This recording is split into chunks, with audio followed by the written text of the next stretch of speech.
मानव मस्तिष्क की रीढ़ की हड्डी हमारे शरीर के कमांड सेंटर को प्रकृति ने सुरक्षा की कई परतों से ढका है। हड्डियों की खोपड़ी और रीढ़ की हड्डी के अलावा दिमाग के चारों ओर पतली सुरक्षात्मक झिल्लियां होती हैं, जिन्हें मेनिंजेस कहा जाता है। ये झिल्लियां हमारे नाजुक तंत्रिका तंत्र को भी झटके और संक्रमण से बचाती हैं। लेकिन कभी कभी इसी सुरक्षा कवच से एक ट्यूमर पैदा होता है, जिसे मेनिंजियोमा कहते हैं। मेनिंजियोमा मस्तिष्क के सबसे आम ट्यूमर में से एक है और इसकी खासियत है इसका स्वभाव। अधिकांश मामलों में यह एक सौम्य यानी गैर कैंसर युक्त ट्यूमर होता है। यह अक्सर धीमी गति से बढ़ता है और कई बार तो दशकों तक बिना किसी लक्षण के चुपचाप बना रहता है। यह स्थिति मध्यम आयु वर्ग के महिलाओं में अधिक देखी जाती है, जिससे पता चलता है कि हार्मोनल कारक इसमें भूमिका निभा सकते हैं। चूँकि यह ट्यूमर धीरे धीरे बढ़ता है, इसलिए शरीर अक्सर इसके साथ तालमेल बिठाने की कोशिश करता है। हालांकि जब ट्यूमर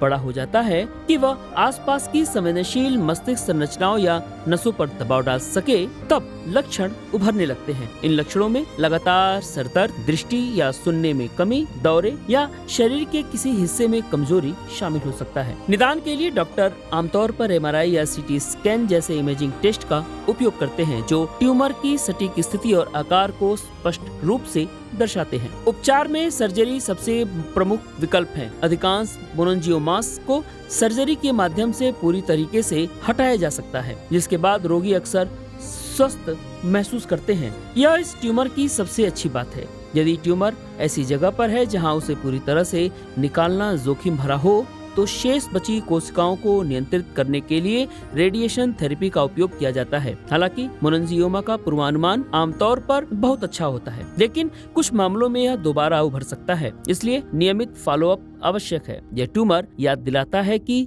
मस्तिष्क के सुरक्षात्मक आवरण भी कभी कभी चुनौतियों का सामना कर सकते हैं, लेकिन सही समय पर सही इलाज से जीवन की गुणवत्ता बहाल की जा सकती है।